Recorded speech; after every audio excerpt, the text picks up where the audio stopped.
Hi friends, రేపు ఉదయం 10 గంటలకు సినిమా ఎలా ఉందో ఇప్పుడు చూద్దాం. అమెజాన్ ప్రైమ్లో రిలీజ్ అయిన ఈ సినిమా స్టోరీ ఏంటో ఇప్పుడు చూద్దాం. ఓ శవాన్ని హైదరాబాద్ నుంచి కాకినాడ తీసుకెళ్ళాలి.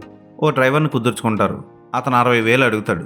వెళ్ళే దారిలో ఇద్దరు ప్రేమికులను ఎక్కించుకుంటాడు. అలాగే మెడికల్ షాప్ దగ్గర కండోమ్ కొనడానికి భయపడుతున్న ఒక అతనికి సాయం చేస్తాడు.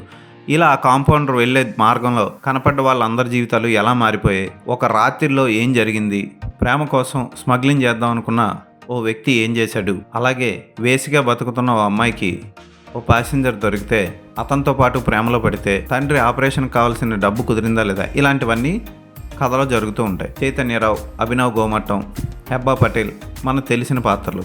వీళ్ళందరూ బాగానే చేశారు.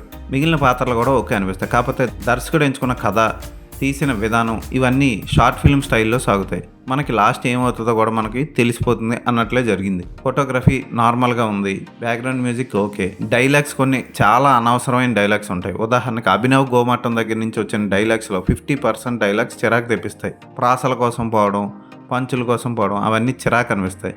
ఇక క్లైమాక్స్ కూడా మనం ఊహించిందే జరుగుతుంది. హెబ్బా పటేల్ ఉన్న పెద్దగా రొమాంటిక్ సన్నివేశాలు లేవు. ఆ క్యారెక్టర్ వేసి క్యారెక్టర్ అయినా దానికి పెద్ద రొమాంటిక్ సన్నివేశాలు లేకుండా జస్ట్ అలా సాగదీశారు అంతే. హెబ్బా పటేల్ చూడడానికి కూడా లావుగా ఉంది. చైతన్యరావు పెద్దగా చేసిందేం లేదు. కేవలం అభినవ్ గోమట్టమే సినిమాని నడిపించినట్లు మనకి అర్థమైపోతుంది. తెలుగులో రిలీజ్ అయిన ఈ సినిమాని అమెజాన్ ప్రైమ్లో చూడండి. పర్వాలేదు అనిపిస్తుంది. టైంపాస్కి ఒకసారి చూడొచ్చు. ఈ సినిమాకి నేను ఇచ్చే రేటింగ్ 2/5.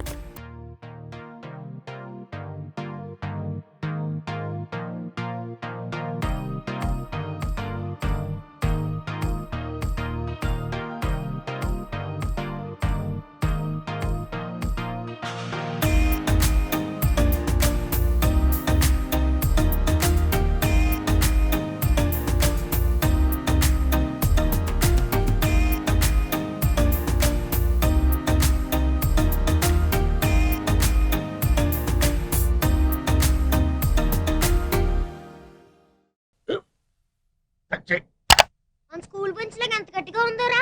కొట్రా, కొట్టు, పర్లేదు, కొట్టు.